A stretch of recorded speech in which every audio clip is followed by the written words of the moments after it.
konseling mampu melakukan edukasi dalam pelayanan kebidanan pada individu dan alat yang dibutuhkan terdiri dari lembar balik, leaflet, dan buku KIA. Pada suatu hari, seorang suami istri datang ke puskesmas untuk melakukan konsultasi kepada ibu bidan.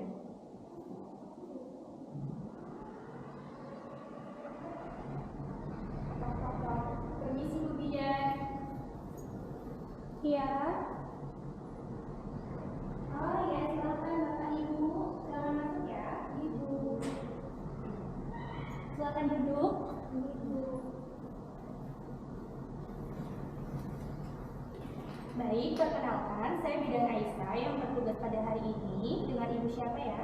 Saya Bu Ani, Bu, yang 2 hari lalu lahiran dengan Ibu. Oh iya, saya ingat yang suaminya di luar kota ya?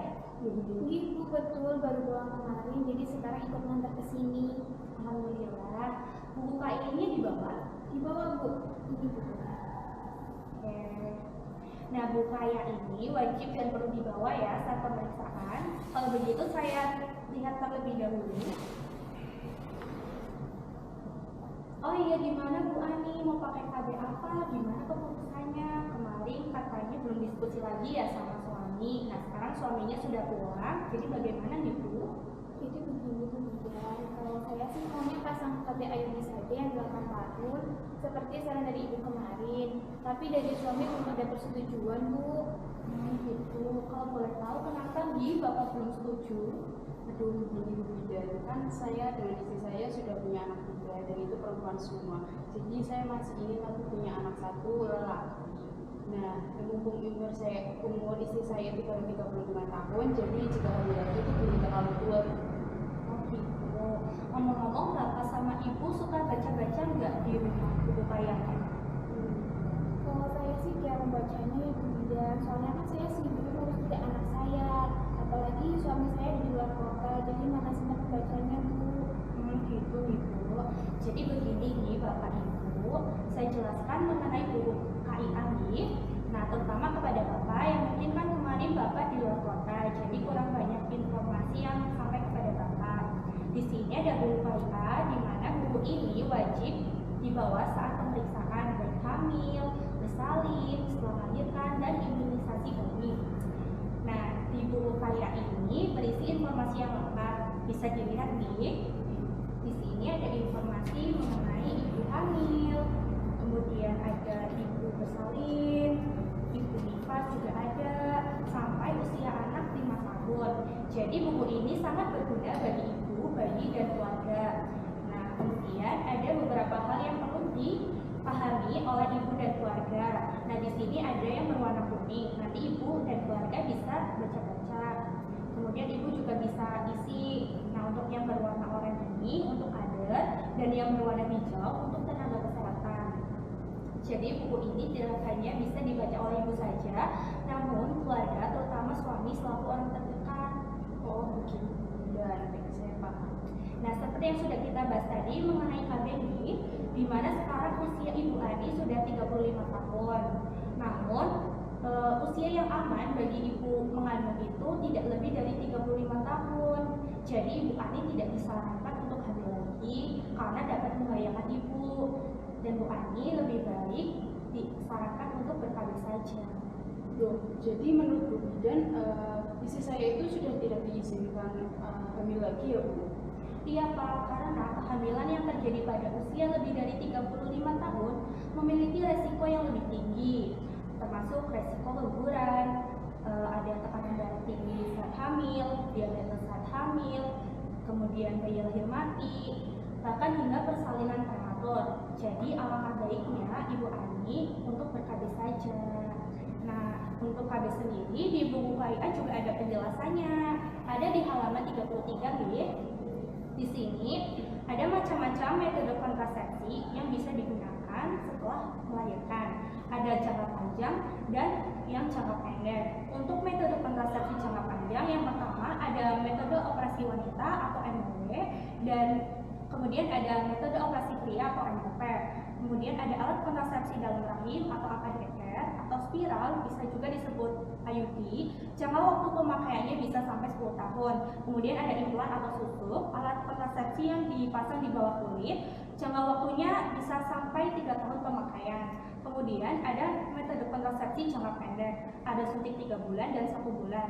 Nah, untuk yang suntik 3 bulan diberikan setelah 6 minggu setelah melahirkan. Untuk ibu menyusui tidak disarankan untuk menggunakan suntikan yang 1 bulan karena dapat mengganggu produksi ASI. Kemudian ada pil KB dan kondom. Nah, ini untuk gambarnya di sini ada ya.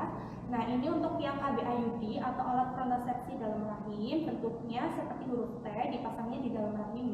Ini untuk implan atau susu.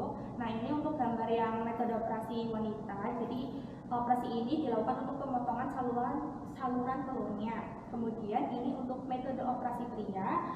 Nah, di sini operasi yang dilakukan itu untuk pemotongan saluran spermanya. Kemudian ini ada pil KB, ini ada suntik, dan ini kondom. Nah, karena sekarang Ibu Ani ini umurnya udah 35 tahun, jadi saya lihat juga anaknya sudah 3 nih, saya rasa sudah cukup. Jadi saya sarankan untuk menggunakan IUD saja, karena IUD ini tidak mengandung hormon yang dapat mengganggu produksi ASI dan tubuh ibu. Oh, begitu Bu Bidan. Lalu boleh dijelaskan tidak Bu Bidan, mengapa istri saya itu perlu untuk ikut BKB? Baik Pak, saya jelaskan BKB ini. Karena Bu Ani ini masih dalam masa nifas, maka bisa disebutnya adalah KB pasca persalinan. Apa itu KB pasca persalinan? KB pasca persalinan adalah pemanfaatan atau penggunaan alat kontrasepsi langsung sesudah melahirkan sampai 6 minggu atau 42 hari sesudah melahirkan.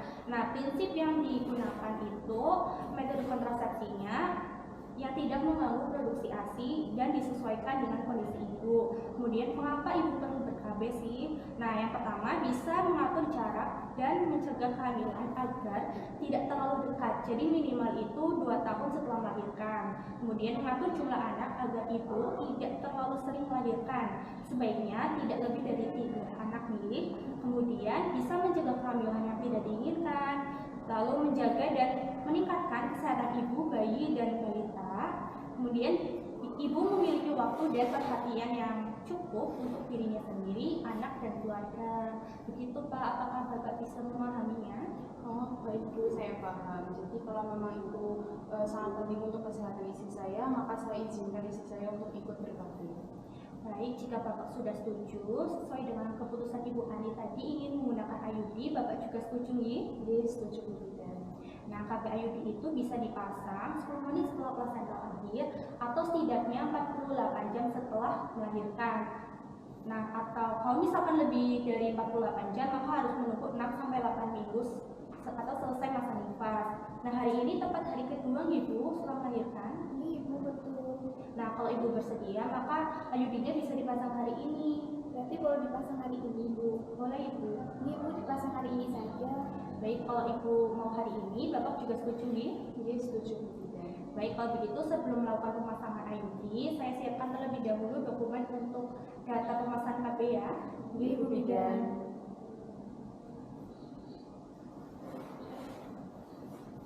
Setelah mendapatkan penyuluhan mengenai alat kontrasepsi, akhirnya Ibu Ani memutuskan untuk menggunakan alat kontrasepsi IUD dengan persetujuan suaminya.